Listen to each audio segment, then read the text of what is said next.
Hello everyone, I'm ZeeZee, and in this video I'll be showing you how to effectively deal with the problem that a very concerned wife raised about a dreaded topic that most of us may be experiencing in our marriages. I know I do. I'll be talking today about conflict resolution, so stay tuned.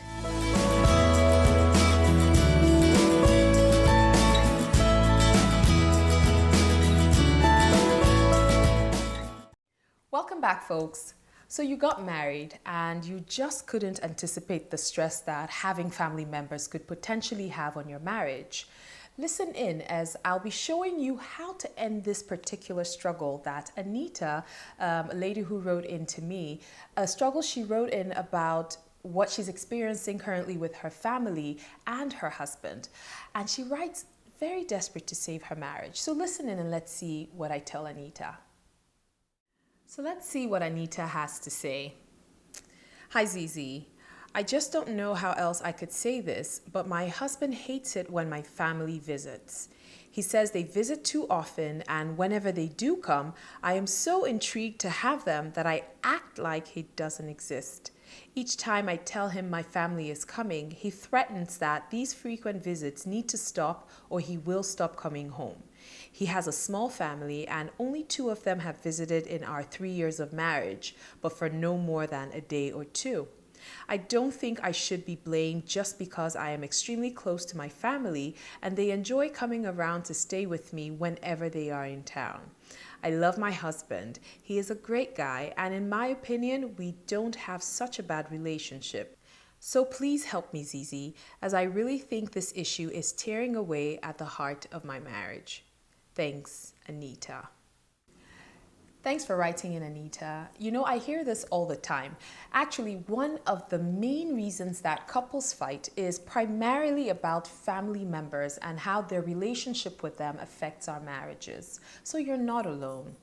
I totally understand your point, and I can see where you're coming from.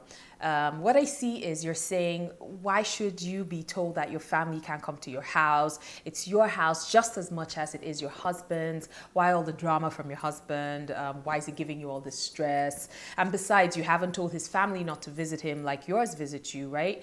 It surely isn't your fault that he has a small family, you have a large family, and probably as you were dating or to the point where you got married, you figured he already knew I had a large family, so why is he making a bigger deal out of it now, right?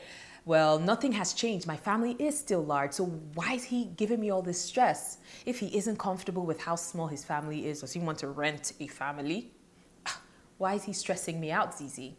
Now, this is what I understand you're saying, Anita, but before I go on, I'd like to let you in on a little something. So come close. Now, if you continue down this path of wondering why your husband is making such a big deal about it, it's going to be you, your sister, aunt, mother, father, whoever your entourage of visitors are to your house. It'll be you and them in your house alone. Now, this is actually if you're lucky, because the issue is this: the second he's gone, your family would then decide, oh, our 3 weeks is over, our 1 month is over, we're going back to our own houses, to our own husbands, to our own children, to our own everything. So guess what? You're going to be alone with no husband in sight. Now, I assumed you reached out to me because you want to do the right thing to make sure your marriage doesn't suffer. So let's talk about how we can actually salvage this situation and fix all these issues that you and your husband might be experiencing. So that way, you both enjoy your marriage. That's what it's here for, right?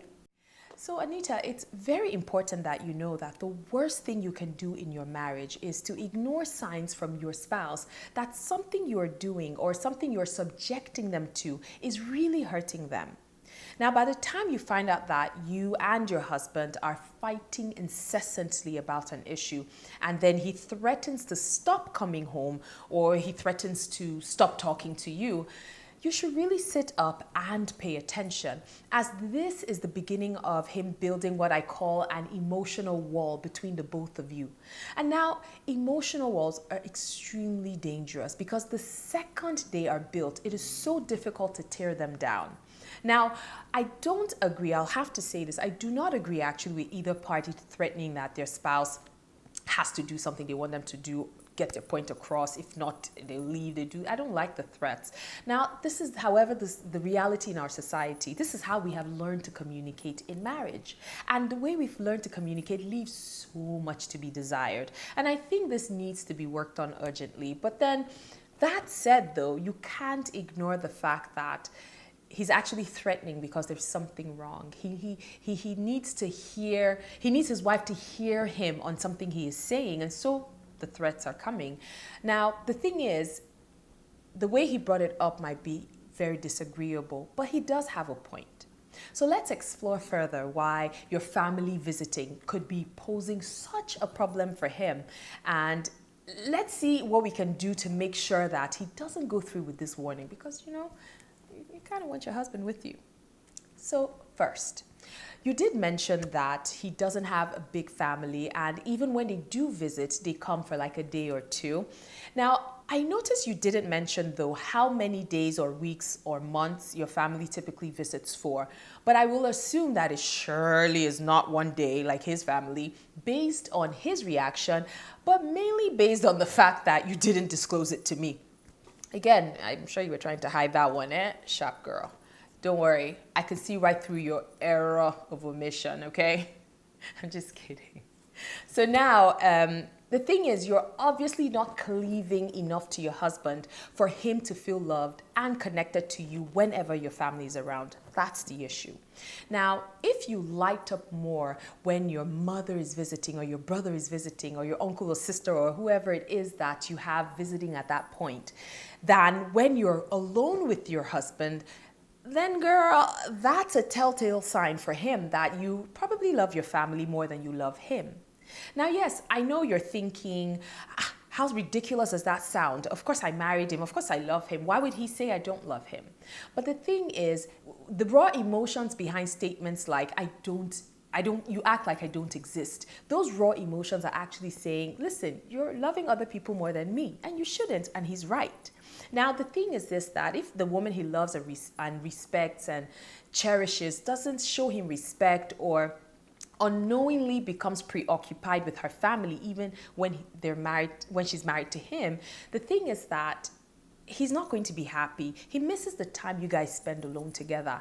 Hey, he might miss walking around in his underwear. Yes, his underwear. He might miss taking you wherever he feels like taking you, in the kitchen, in the hallway, in the bed, wherever it is, without one family member or the other traipsing around in the hallway, traipsing around in the kitchen, just constantly being around and demanding a ride somewhere.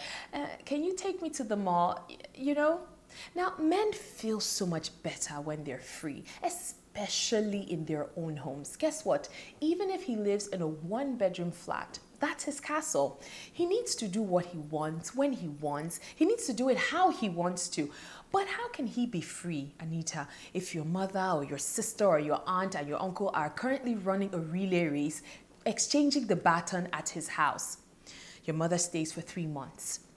Just immediately as she leaves, your sister pitches with her 3 kids and 15 suitcases. But guess what? The second she leaves, 3 days later, your uncle shows up. He's here for a week. Guess what? It keeps going on and on and on. You need to stop it. Stop it right now. Now, what do you do to fix this? To fix this, you need to agree with your husband how often and how long your family and his family can visit for. This rule applies to both families. It's not just for one person's side or the other. Now, it sounds to me that his gripe doesn't seem to be with them coming to visit. It seems to be more about the frequency with which they attack his house with their presence. Like sharks when they're attacking their victims, it's a bit too much.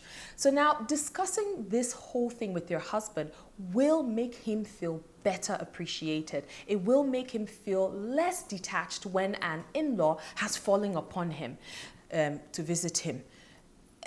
Discussing it with him helps him clearly know, okay, this in-law is coming on so-and-so month for so-and-so time, and I have 2 weeks to not run around in my underwear. I have 2 weeks to just be normal.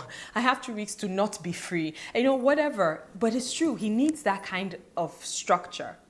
And you also need to talk to your family, Anita. They need to pump the brakes on these frequent visits. They need to slow it down.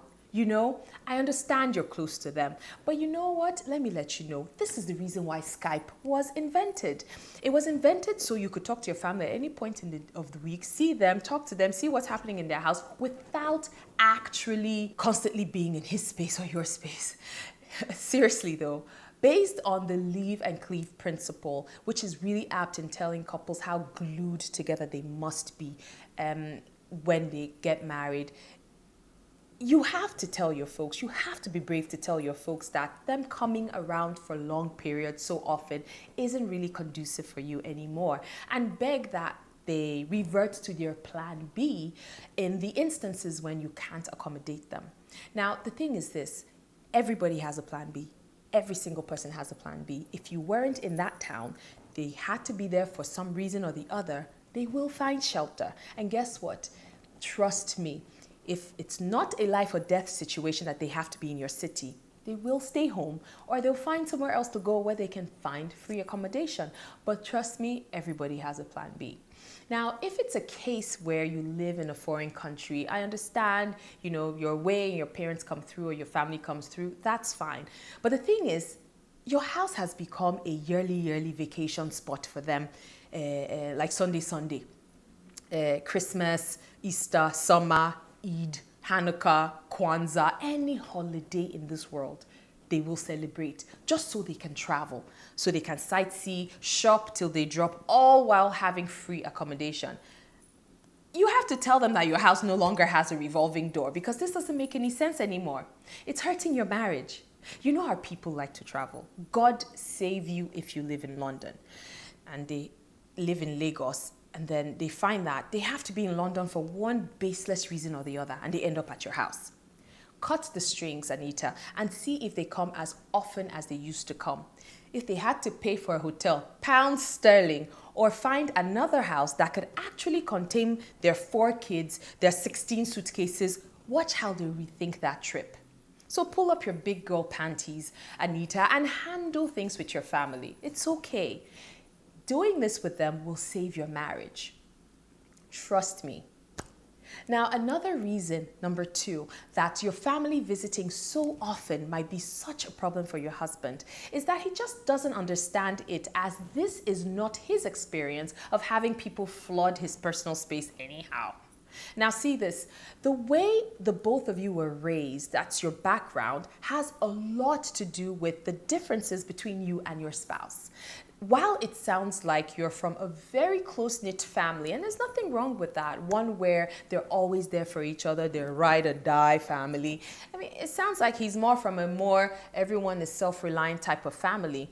Now, while your folks might have an expectation that they can come anytime to yours to visit, they can come however many times they want to visit you, his folks might be more inclined to, respect his space, give him and his wife some time. So even if they visit, they'll stay for 1 day and 2, and then they say bye-bye. It doesn't mean that your folks are nosy. It doesn't mean that his folks are too uninvolved and they don't love him too much and they're not close. No, it doesn't mean that one set is right and the other set is wrong. It just means that the both of you have come from different backgrounds, you have different values, and you need to understand that as you've come into this relationship now where you have to be considerate of someone else's feelings, the only way you're going to be happy is to actually be considerate of their feelings. So how do you fix this issue? To fix this, you need to open the lines of communication with your husband. You need to talk about your experiences, your backgrounds, your differences, and the both of you have to agree on a common ground for all those sticky issues that the both of you are facing that are mainly caused by the way you were raised. The way we're raised influences us so much. Now, there's absolutely nothing wrong with either of you. There's nothing wrong. We can only become what we have seen growing up. And trust me, that's why there's so much dysfunction, because that's what we saw growing up. Now, open communication lines from the very beginning help you guys really answer those questions of why are we so different? Why is it that we just clash on this or that or the other? Now, I do have something to offer you though. If you go to ZeeZeeIO.com, you can download my free 3-part audio series on communication and how to master handling conflict and resolving it and things like that. Now, the 3-part audio series has pertinent information that you need to actually know on how to talk, listen, and respond to your spouse and help your relationship grow in leaps and bounds. Now, in this series, I absolutely hold nothing back. So Anita, I hope this has really helped you understand how you can avoid having this kind of relationship with your family that adversely affects your home.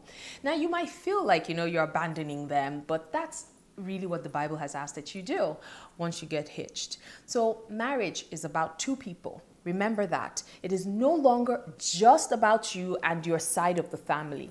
You have to show your spouse that you are considerate of their feelings above everyone else's too. So I'd love to hear back from you on how all this is working out for you. I want to know what you and your husband talked about and how that came to pass. I'd also love to hear from everyone else. Have you experienced similar issues like what Anita has posed for us here today with your significant other, especially one that's triggered by your relationship with your family? Hey, reach out, let us know, leave a comment. And how did you get through those issues? Or are you still experiencing any drama in your relationship that you would love for me to shed some light on? I'll be more than happy to help. Leave me a comment or ask me your question below. If you would like to have it more on the hush-hush, you can actually email me questions@zeezeeio.com. Now, the thing is, when you share or like or show somebody else what you're learning, you have no idea how that might be helping them. So I'm asking that if you like this video, that you subscribe to my YouTube channel, as there is certainly more where this came from. Share with a friend, one who might be dealing with relationship drama or just plain wants to learn how to have a happier and thriving relationship. Because again, people are dealing with so much these days. We're here to also help ourselves, but not just ourselves, help others. If they're not married, if they're single, still waiting for someone, already have someone they're engaged to, share it with them. They need to hear this. Now, don't forget, I am on Instagram, Facebook, Twitter as @ZeeZeeIO. Get my fresh perspective daily on relationships and the little things that we get to deal with in our relationships. It helps you to talk about it. The reason why I do what I do is because people need to start talking and getting advice and fixing those things that are disturbing their marriages. The second you fix one thing, you have no idea how many other things get fixed. So stop suffering and smiling. Reach out to me. It's been amazing having you here with me today. And as always, I'm ZeeZee, and I can't wait to talk to you again. Have a wonderful day.